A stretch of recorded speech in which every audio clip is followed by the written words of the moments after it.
Hey guys, I'm Joe Barrett. I'm here with Elliot Morgan. Say hi. Hey guys. This is SourceFed. Police in Chesterfield County, Virginia recently took an ex-Marine into custody to question him over anti-government posts that he made on his Facebook account. And now, the internets is abuzz with revolt. 26-year-old ex-Marine Brandon J. Robb was handcuffed and involuntarily detained by the FBI, Secret Service agents, and local police and taken in for a psychiatric evaluation for posting his emphatic statements and beliefs. Now he's confined in a psych ward and support is pouring in from people proclaiming that his First Amendment rights are being trampled. Robb served tours in Iraq and Afghanistan as a combat engineer and returned home harboring some sentiments about the war and the country that authorities deemed, threat-worthy. He posted beliefs that the government was involved in 9/11, posting pictures of the Pentagon hole with text saying, "Where's the plane?" And he also talked about the Illuminati. The biggest red flags, however, were probably when he talked about revolution and that he was destined for a great battle and that he wrote, "Sharpen my axe, I'm here to sever heads." Yeah, all that's a little creepy and weird, but is it arrest-worthy? The FBI claimed they did not make the arrest. The Secret Service is all like, hey, we did not make the arrest. And the Chesterfield PD claims that they were just assisting the federal authorities in making the arrest. So all that sounds a little creepy and weird too. So why then is he being held against his will? Well, it's because in Virginia, a person can be detained if a mental health professional believes that a person needs to undergo psychological evaluation. So Robb updated his status, freaked some people out, was picked up, not arrested or charged, but is being held against his will and is set to spend the next month in the psych ward. So there are a bunch of questions here. Where does the First Amendment stop? How far should we go to prevent violent actions? Who will be monitoring our online activities?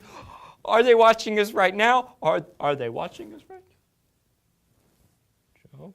How small can cameras be now? Really small, dude. Oh man, they're probably watching us. Really tiny now. You want to maybe not say anything stupid? Yeah, too late. As we said before, authorities are not making any statements, but John W. Whitehead, president of the Rutherford Institute, had this to say. For government officials to not only arrest Brandon Robb for doing nothing more than exercising his First Amendment rights, but to actually force him to undergo psychological evaluations and detain him against his will goes against every constitutional principle this country was founded upon. This should be a wake-up call to Americans that the police state is here. Oh, whoa, okay. Yeah, big words, Tiger. Yeah. All right, I don't think we've reached that level quite yet, but the fact that he was picked up for these posts, which authorities claim were terrorist in nature, is a little disturbing. But I've heard a lot worse walking down the street, and it's not like he made direct threats toward anyone. Yes, but all that being said, I suppose it's a little frightening for some people when an ex-Marine trained to use like big guns and small guns, a big knife, starts talking about severing heads and revolution. Maybe the authorities were just siding with caution on this one. I mean, they would get an earful if a mass shooting occurred and they did nothing to stop it despite the signs, right? Right.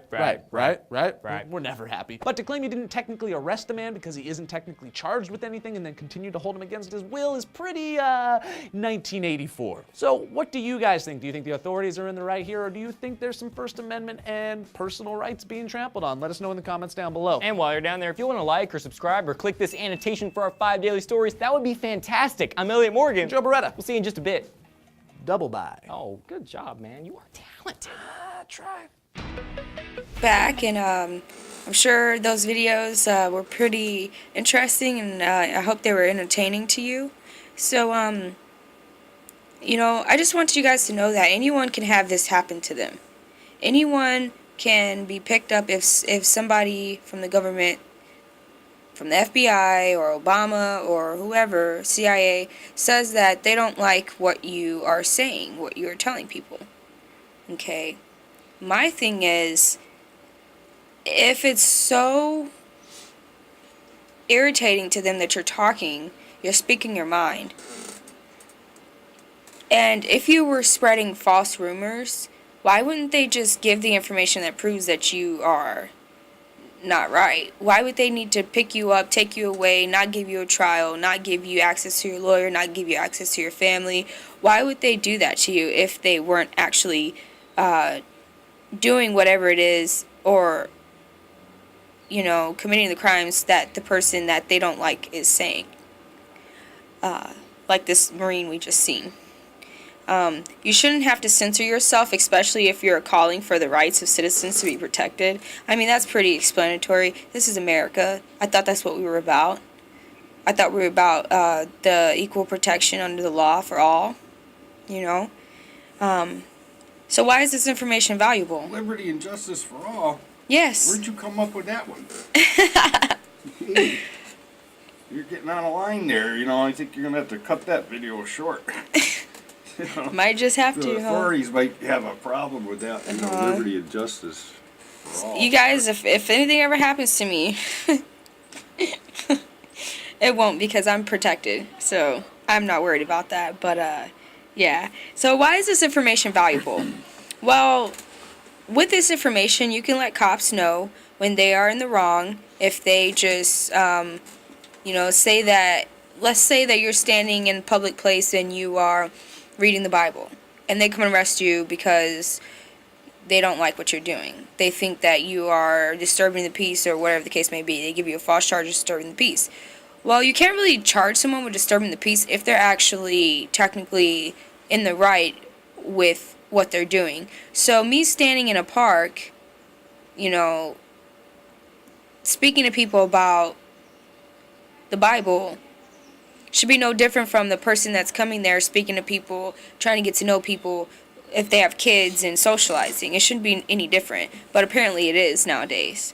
So in these kinds of cases where you have cops come bug you about this, or if you have the FBI and so on, I mean, don't get me wrong, it's gotten so bad to where you might not be able to have a leg or stand, and that's once again why we're telling people about this. Because if we all band together and if we all sign petitions and then take these petitions to the courts and have them look at the code of conduct that these FBI agents and so on are following by in order to classify somebody as a terrorist or whatever it is that they need to get them charged with a crime for their freedom of speech, which actually they'll give them bogus charges or charges that don't even make sense to beat around the freedom of speech violation.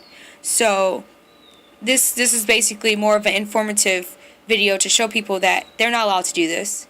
This is against the U.S. Constitution. It's unlawful.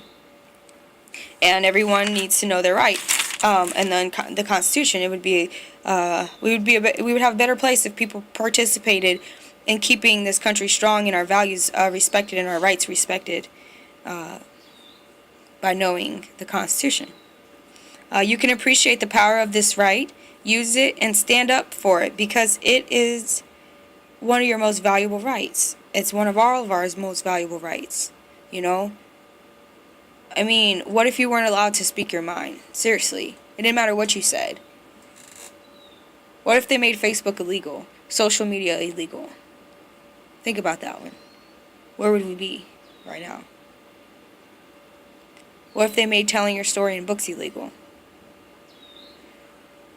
I mean, you can respect others exercising their First Amendment right. Also, by knowing what the First Amendment right is. When you see people who are speaking their mind, instead of reporting them to an agency because they spoke their mind, realize that they're exercising the same exact right that you have.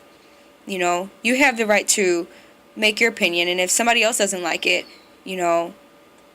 I mean, you wouldn't like it if they went and reported you to an agency and you had cops show up and FBI and so on and so forth.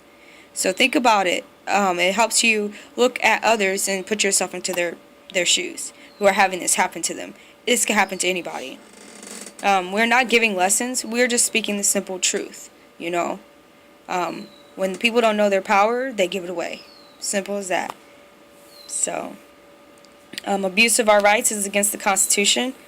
And we would just like for everyone to share this video to inform those you care about of their First Amendment right. And let them know that it is not okay for the cops to show up and tell you that you can't speak your mind. And not give you a trial by jury and let you talk to your lawyer and defend yourself and so on and so forth. That's not right. It is not American by any means. I don't understand how it's allowed to happen. But we would also like for you to subscribe if you want the latest education shorts from the PowerMind experience. If you like this educational video, you can continue to watch our latest videos that we come out with by subscribing. So you guys, we're going to be out. See you later. All right. Hope you liked it.